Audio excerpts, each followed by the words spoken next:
तुकाराम मुंडे साहेब. खरं सांगायचे झाले तर आम्हा सामान्य माणसांना आजपर्यंत हेच माहीत नव्हते की हॉटेलमध्ये गेल्यावर पाण्याची बाटली विकत घेणे हा नियम नाही, तर ती आमची मजबुरी बनविण्यात आली होती. आपण कुटुंबासोबत हॉटेलमध्ये जायचो, 1500 रुपयांचे बिल भरायचो आणि वेटरने आणून ठेवलेली 40-50 रुपयांची पाण्याची बाटली मुकाट्याने विकत घ्यायचो, कारण आपल्याला वाटायचे हाच नियम असेल. पण एक अधिकारी आला आणि त्याने सामान्य माणसांचे डोळेच उघडले. नाव तुकाराम मुंडे.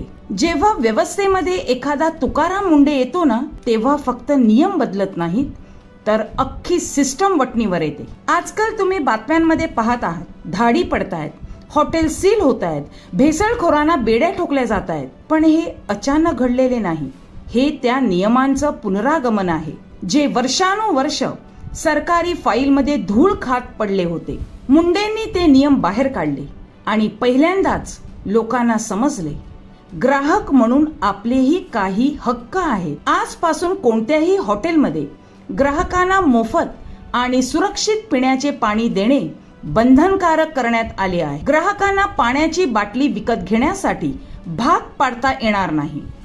प्रत्येक हॉटेलमध्ये मोफत सुरक्षित पिण्याचे पाणी उपलब्ध आहे असा फलक लावणे सक्तीचे करण्यात आले.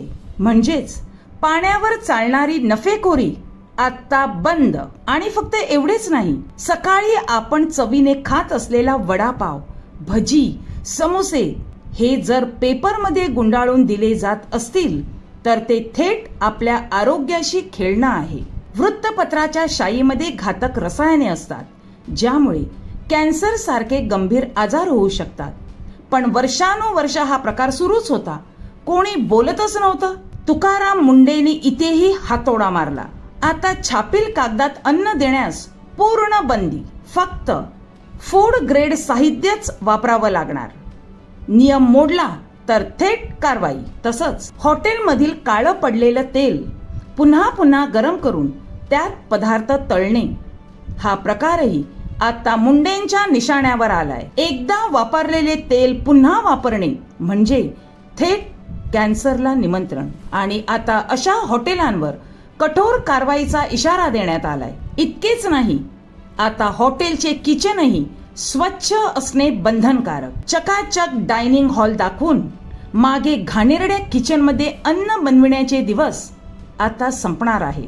वॉशेबल टाइल्स, स्वच्छ फरशी, साचलेले पाणी नसणे, उंदीर झुरळांपासून मुक्त किचन, पुरेसा प्रकाश आणि हवा हे सगळे नियम आता सक्तीचे झालेत. शाकाहारी आणि मांसाहारी अन्न वेगळं ठेवणे, कर्मचाऱ्यांची वैद्यकीय तपासणी, स्वच्छ गणवेश, डोक्यावर कॅप, मोठ्या हॉटेल्समध्ये कॅलरी आणि एलर्जीची माहिती हे सगळे आता ग्राहकांच्या सुरक्षेसाठी आवश्यक करण्यात आले आहे. महत्वाचे म्हणजे हे कोणतेही नवीन नियम नाहीत. हे नियम आधीपासून अन्न सुरक्षा कायदा 2006 मध्ये अस्तित्वात होते, पण वर्षानुवर्ष फक्त कागदावरच होते. 23 जून 2026 रोजी तुकाराम मुंडेंनी सर्व अन्न व्यावसायिकांसाठी सविस्तर अनुपालन आदेश लागू केला आणि फक्त आदेश काढून ते थांबले नाहीत. थेट धाडी, अटक सत्र, हॉटेल सील, दंडात्मक कारवाई आणि स्पष्ट इशारा. ही मोहीम फक्त काही दिवसांची नाही तर वर्षभर सुरू राहणार आहे. म्हणूनच आज सामान्य जनता म्हणते, तुकाराम मुंडे आले आणि ग्राहकांना त्यांचे हक्क समजले. पण मित्रांनो, फक्त एक अधिकारी लढून सगळं बदलणार नाही. आपणही जागं झालं पाहिजे. जर तुम्हाला हॉटेलमध्ये मोफत पाणी मिळालं नाही, अस्वच्छता दिसली, काळं तेल दिसलं, तर शांत बसू नका. आवाज उठा, जाब विचारा, FDA कडे तक्रार करा. कारण तुमचा एक आवाज हजारो लोकांचे जीव वाचवू शकतो. तुकाराम मुंडे यांच्या या धडक कारवाईबद्दल तुम्हाला काय वाटते? तुमचं मत आम्हाला कमेंट करून नक्कीच कळवा. Vasai live news.